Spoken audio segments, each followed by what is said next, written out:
A simple trick in chicken turns into a 5-star restaurant dish. To start, I place a rack over 3 chicken breasts and make parallel cuts. In a bowl, I add a 1/4 cup of olive oil, a 1/4 cup of soy sauce, 1 tablespoon of brown sugar, 1 teaspoon of chimichurri, 5 minced garlic cloves to give our recipe that special Sunday flavor. I add 1 teaspoon of salt, 1/2 teaspoon of black pepper.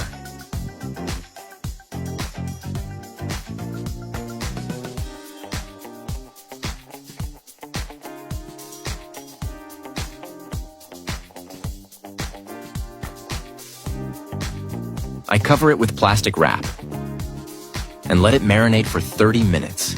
Now I slice 200 grams of mushrooms. Next, we're going to slice 2 red onions into half-moon shapes. In a baking dish, I add the sliced onion.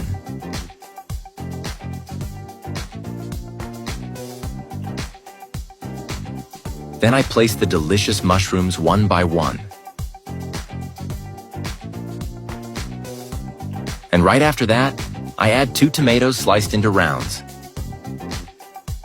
And before I forget, tell me which city you're watching from so I can send you a special shout-out. Today's shout-out goes to Rachel Thompson from Halifax, Canada. I'm really happy you're enjoying our recipes.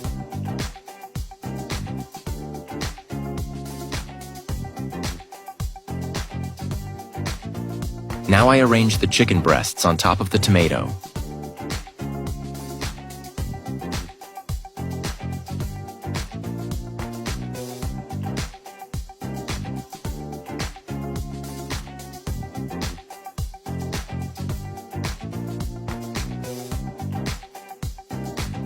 And then I bake it at 350 degrees Fahrenheit for 40 minutes.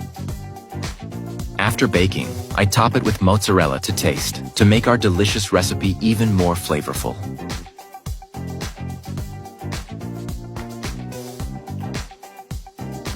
Then I return it to the oven to melt and brown the cheese for 15 more minutes at 350 degrees Fahrenheit. This always grabs attention when I put it on the table. The smell, the color, everything shows it came out just right.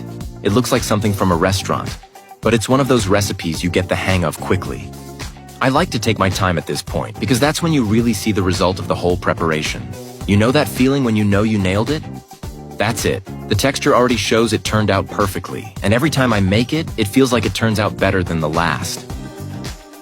This is probably the best chicken breast I have ever made. I'll start by cutting a chicken breast in half.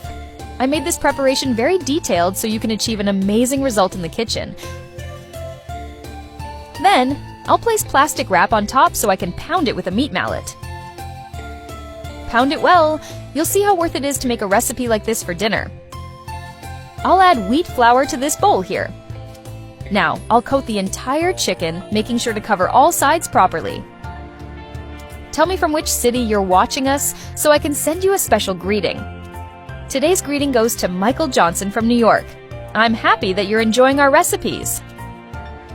In a bowl, I'll add 2 eggs, 1 teaspoon of salt, 1/2 teaspoon of black pepper, 3 cloves of garlic chopped, parsley to taste, 1/2 cup of grated Parmesan cheese.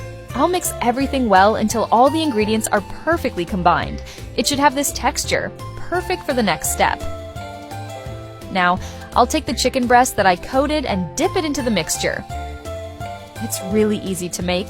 If you have any doubts, just follow what I'm doing. It will turn out perfect. Simple, quick, and irresistible. This recipe is perfect for any occasion. Try it at home and let me know what you think. Now it's ready for the next step. I'll add 2 tablespoons of butter. Stir well as it melts. You'll be amazed at how easy it is to create something so delicious and special. Now, it's time to fry it. This is one of those recipes that you make once and never forget. So tasty and practical. When it reaches this golden color, it's perfect. In the same pan, I'll add 1 cup of chicken broth, 2 cloves of garlic chopped, 2 tablespoons of lime juice, Parsley to taste. 1 tablespoon of butter. Stir well while it cooks. You'll notice the color changes to this beautiful shade. Now, place the chicken in the pan to cook in the sauce. Turn it over so the mixture gets fully absorbed by the chicken. I have to confess, the smell of this dish is incredible.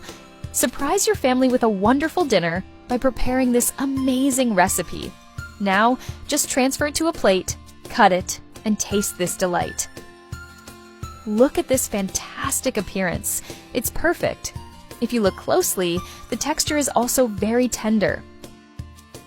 If you're looking for flavor, convenience, and speed, you've just found the best recipe on the internet.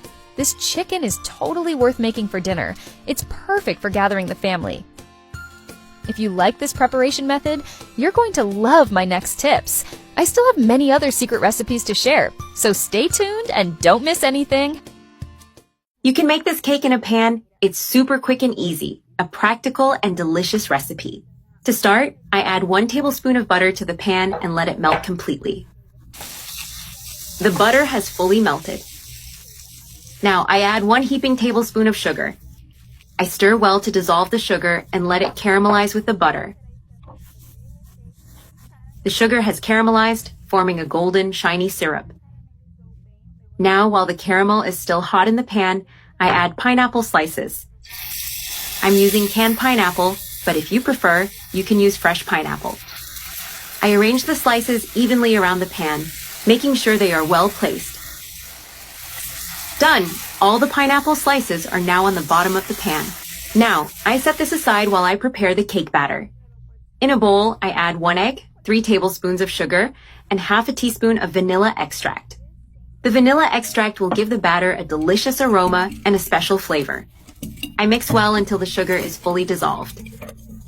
Now, I add half a cup of oil and half a cup of milk. I mix again until all the liquid ingredients are well incorporated. Then, I add 1½ cups of sifted all-purpose flour, which helps make the batter lighter. I stir well until I have a smooth, lump-free mixture. I keep mixing slowly until the texture is silky and even. The batter is now well mixed. Now I add half a tablespoon of baking powder. I stir gently to incorporate the baking powder without losing the fluffiness of the batter. This batter is amazing, super light and full of flavor. Look at this perfect texture, airy and easy to prepare. And the best part is that this recipe is super fast. In less than 5 minutes, the batter is ready to cook. Now I pour the batter over the caramelized pineapple slices. I spread it carefully to make sure all the pineapple is covered. I scrape the bowl well to use all the batter and avoid waste. I spread the batter gently so it's evenly distributed and covers all the slices. Important reminder, the heat is still off so the caramel and pineapple don't burn. Now that everything is ready, I cover the pan with a lid. Then I turn on the heat on very low and let the cake cook for about 15 minutes. Now it's time to flip the cake. To do this, I take a large plate and place it on top of the pan. Very carefully, I flip the cake so that the caramelized side is on top. I turn the heat back on and let it brown for a few more minutes. The cake is now fully cooked and golden brown on both sides. I turn off the heat and remove it from the pan. Using a spatula, I lift it carefully and place it on a serving plate. I put it back on the same plate I flipped it onto to keep a nice presentation. Now, it's time to cut a slice of this wonderful cake. Look at this amazing texture. The caramelized pineapple cake turned out absolutely perfect. Now, all that's left is to enjoy this delicious treat.